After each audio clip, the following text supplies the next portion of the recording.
One of the most popular questions in the Coda community is how do you modify multiple select lists? It's harder than you think. Watch till the end and I'll show you how to do it. Here we go.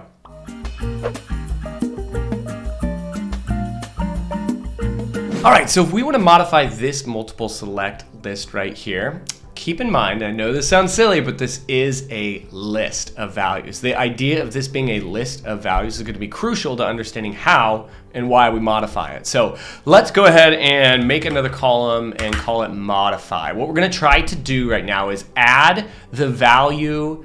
We got LinkedIn, Twitter. Let's add Facebook. We're going to add the value Facebook to these platform tags. So here we go. Let's take a button and we're going to say, hey, button, we want you to do something. We want you to modify a row, specifically this row, and we want you to modify the platform column. Notice I can enter a value. I can just type Facebook, but that obviously won't work because we want to do the chip. Notice that this is coming from a table.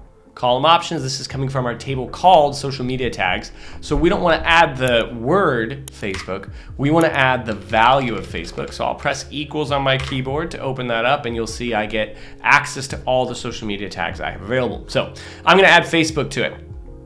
But that's not enough. So watch what happens if we do that. If we modify that rows, notice that it overrides the values. We don't want to override the values. We want to add values to it.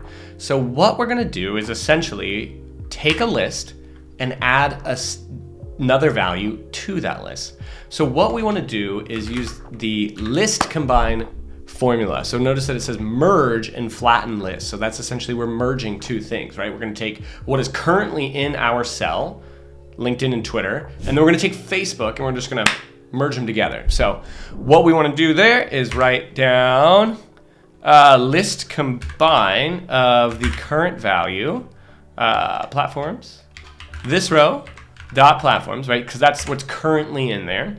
And then we're also going to put in, and you can use your @ symbol now to reference it, Facebook. And that'll draw up Facebook from my piece. So let's see what happens. Warning, it's not quite enough. It's going to look good, but there's one more thing we need to do. So let's go ahead and press modify rows. Notice it's adding it, it's adding it, it's adding it, but if you have an empty value, it's going to add this blank to it. So there's one more thing you actually want to do to this formula in order to add a value to a multiple select list.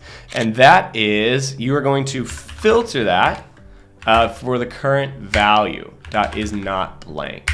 So you're saying, hey, modify it with this new list. But if in case there is a blank value in that list, just throw it out, right? So now we can press that and it'll take out your blank value. All right, that is how you modify multiple select lists. Let me know what else you want to know in the comments below.